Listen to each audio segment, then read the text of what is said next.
The rogue is often viewed as the one who waits in the shadows, the one working behind the scenes.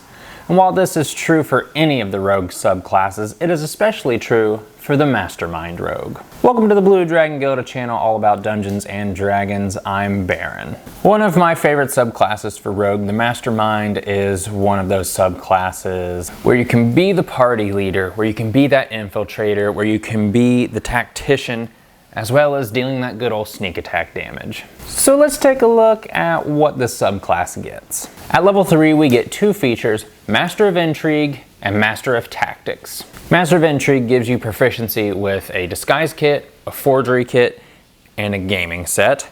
It allows you to learn 2 languages of your choice. It gives you the ability to mimic the speech patterns and accent of a creature that you have studied for at least 1 minute. This feature is really amazing for those infiltration missions where you can essentially become another person. The Master of Tactics feature is one of my all-time favorite abilities in any of the, I think, D&D classes, period. What this does, it allows you to use the help action as a bonus action. This is just insane on the battlefield.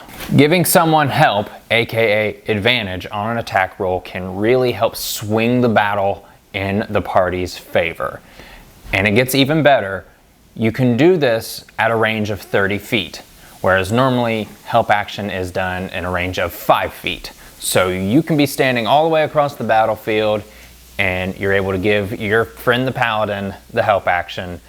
He can get that crit and smite the enemy and the battle's done. But even then, it gets better, because while you can use this as a bonus action, on the same turn you can use it as a bonus action and an action.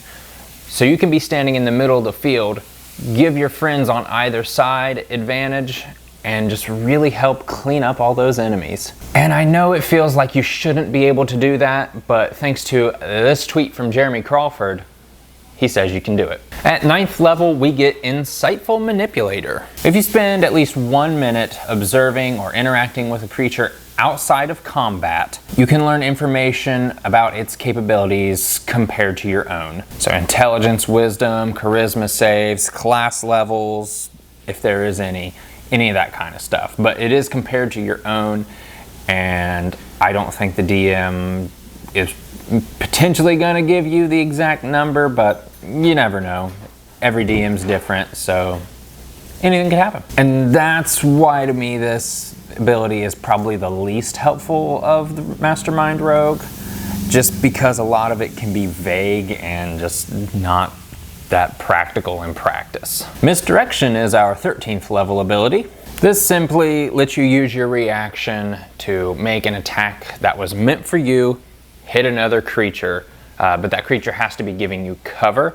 So if you're up there with your barbarian friend and they got that good old D12 hit die, let them take the damage. They got plenty of health. And finally, our capstone ability at level 17, Soul of Deceit. This ability blocks telepathy from reading your thoughts unless you allow it. You can also present fake thoughts by succeeding on a deception check. And also, no matter what you say, magic that can determine you to be telling the truth or lying always shows you to be telling the truth, unless you say otherwise. And you can also not be compelled to tell the truth through magic. So this ability is really all about that deception, which again is why I think this is really good to be an infiltrator. Get in there, you get into the party, you're dressed as the noble. No one knows that it's really not the noble, thanks to this ability.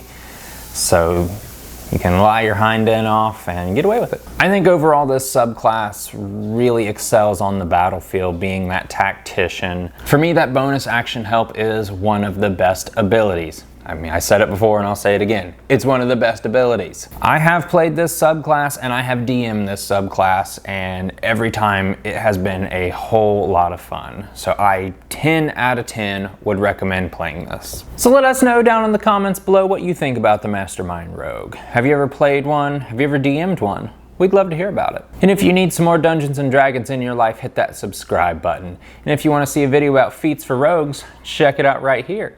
And until next time, keep the dice rolling. you.